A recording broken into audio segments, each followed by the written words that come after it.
What would happen if we could clone the people we love after they die? Stay tuned to find out what happens.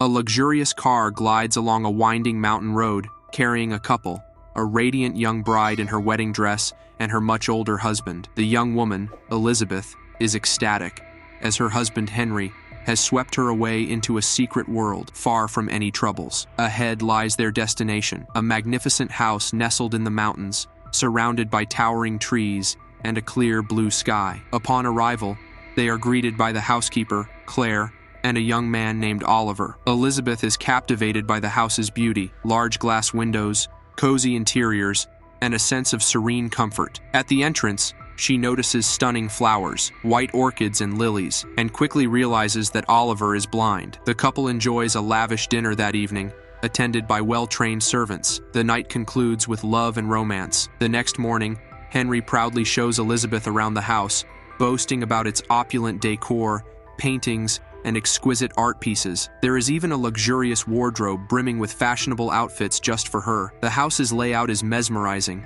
each room more beautiful than the last. Henry points out the biometric locks that secure all the doors, explaining that they are programmed only for him and her. During their tour, Elizabeth notices a frosted glass door and curiously asks about it. Henry sternly warns her never to enter, and though she protests, he reassures her that the biometric system would prevent her from accessing it anyway. The next day, Henry leaves on a business trip, leaving Elizabeth alone. Feeling the sting of loneliness during their honeymoon, she swims, explores the house, and asks Claire how long she has worked there. Hesitantly, she also wonders aloud why a renowned man like Henry would marry someone so ordinary. Claire avoids answering. Elizabeth fills her day with distractions, reading, trying on clothes, and dancing. That evening, she notices Claire and Oliver leaving the house. As the night drags on, Elizabeth, plagued by insomnia, begins to wander around the mansion, unknowingly arriving at the forbidden room. Her curiosity gets the best of her, and she enters the room. Inside,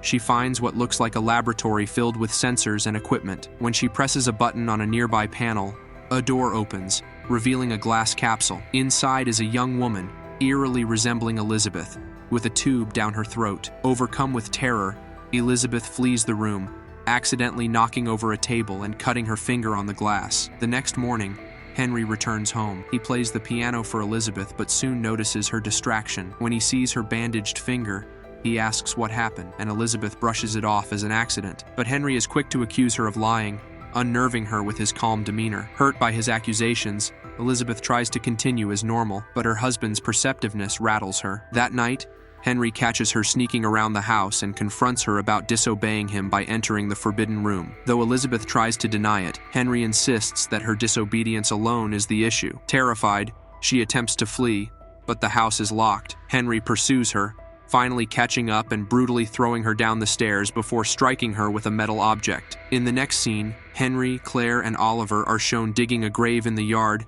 and lowering Elizabeth's body into it. Claire expresses relief, thinking it's all over, but Henry ominously says it's not the end. 6 weeks later, Henry arrives with a clone of Elizabeth, beginning the cycle again. Same conversations, same actions. Henry once more asks her to stay away from the forbidden room, and once again, Elizabeth promises to obey. As the days pass, Elizabeth becomes curious again. She finds Clary in the kitchen one night and strikes up a conversation, trying to understand more about her situation. Clara hints at something, but before she can reveal much, Henry interrupts, taking Elizabeth back to their bedroom. The next day, Henry leaves the house, telling Elizabeth to behave. Left alone, Elizabeth explores the house again, calling out for Claire and Oliver but receiving no response. Bored, she tries on more clothes, swims, and plays the piano. Yet, the lure of the forbidden room becomes irresistible. Elizabeth enters the room once more, discovering more horrifying secrets and screaming in terror. That night,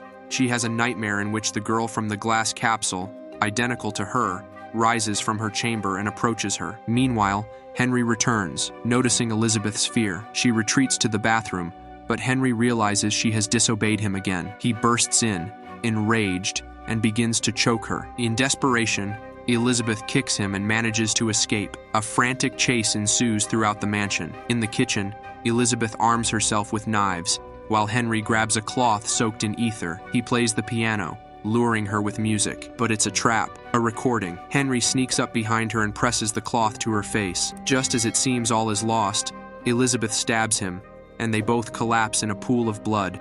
Elizabeth awakens, realizing she's alive while Henry is dead. She cleans the scene, wrapping his body and disposing of it in the house's elevator. She burns her bloodied clothes and tries to call emergency services but doesn't know the address. At that moment, Claire and Oliver return, shocked to see Elizabeth alive. She pretends everything is fine, lying that Henry is resting upstairs. Suddenly, Claire collapses from a heart attack, calling for help before being taken away by an ambulance. As Elizabeth prepares to leave, Oliver warns her not to go outside, saying he cannot protect her if she does. When Elizabeth tries to explain that killing Henry was in self-defense, Oliver reassures her that he too despised Henry and will help her dispose of the body. But as the conversation deepens, Oliver reveals that Elizabeth is not the original. She is a clone, one of 6 replicas of Henry's deceased wife. The truth leaves Elizabeth in shock, throwing her world into chaos. Claire was a renowned geneticist before she began working with Henry. When she first arrived at his house, she met Oliver, and soon discovered the horrifying reality of Henry's experiments. His tragic love story unfolded. Henry's wife had passed away soon after giving birth to Oliver due to a rare genetic disease that caused rapid degeneration of her cells. Devastated by her death, Henry had cloned his wife, creating 6 copies, but the disease persisted in them too. To slow the process, he created cryogenic chambers to preserve the clones' bodies in stasis. By the time Claire joined the project, only 4 clones remained. Claire got to work, trying to decode the disease's gene, while Henry tried to stimulate the clones' memories by playing them recordings and music. Despite his efforts, the latest clone, Elizabeth, couldn't remember anything beyond brief moments, leading to growing frustration and instability within her consciousness. One day, in a state of confusion, Elizabeth entered the lab in terror and fled. When the police found her and brought her back to Henry's home, Claire recognized her as her ailing niece, dismissing Elizabeth's claims as the result of a mental disorder. Elizabeth is jolted from her reading when Oliver enters,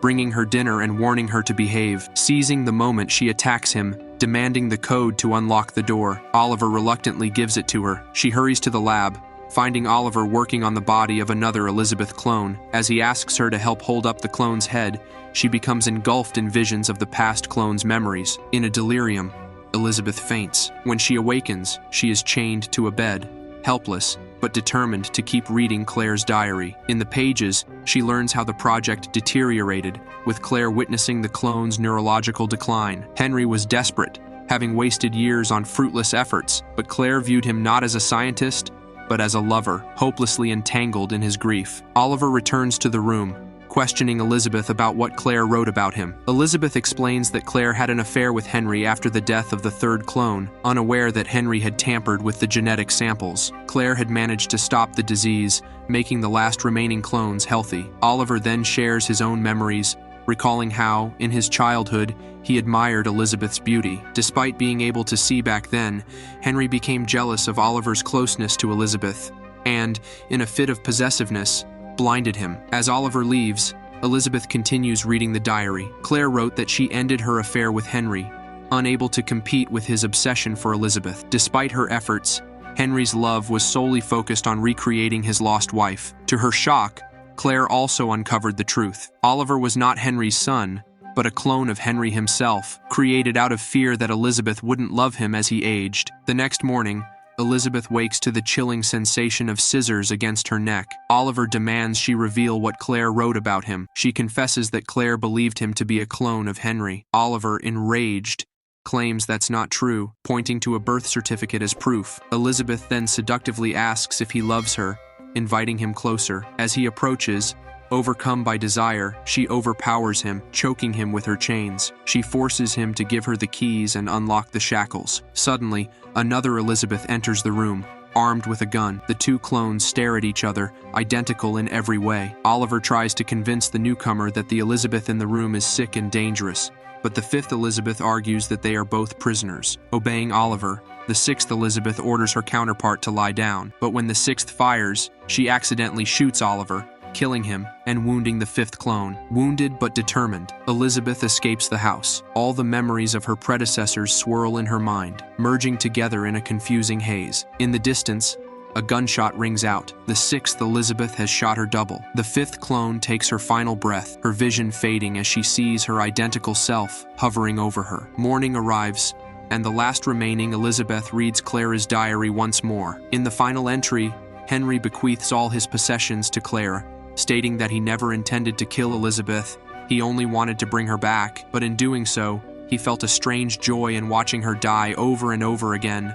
convinced that only by destroying these versions of Elizabeth could he feel they were real. As Elizabeth finishes reading, a taxi pulls up to the house, and Claire steps out. They meet at the door, and Elizabeth leaves everything to Claire, believing she deserves it. As Elizabeth walks away, leaving behind the house and all its horrors, she reflects on the man who had stolen her heart and swept her away from all the misfortunes of the world. But now, she no longer dreams. She is finally awake. The film ends with a thought-provoking reflection on ethics, raising critical questions about the responsibilities of scientists. Is cloning a person without consent not a crime? Even the strongest love cannot justify such cruelty. In the end, passion, unchecked, can become a dangerous and destructive force. Thank you for watching this recapping. If you enjoyed it, make sure to hit the like button and subscribe for more content like this. I always love hearing from you, so feel free to leave a comment below with your thoughts or suggestions for future content. Once again, thanks for tuning in, and I'll see you in the next video.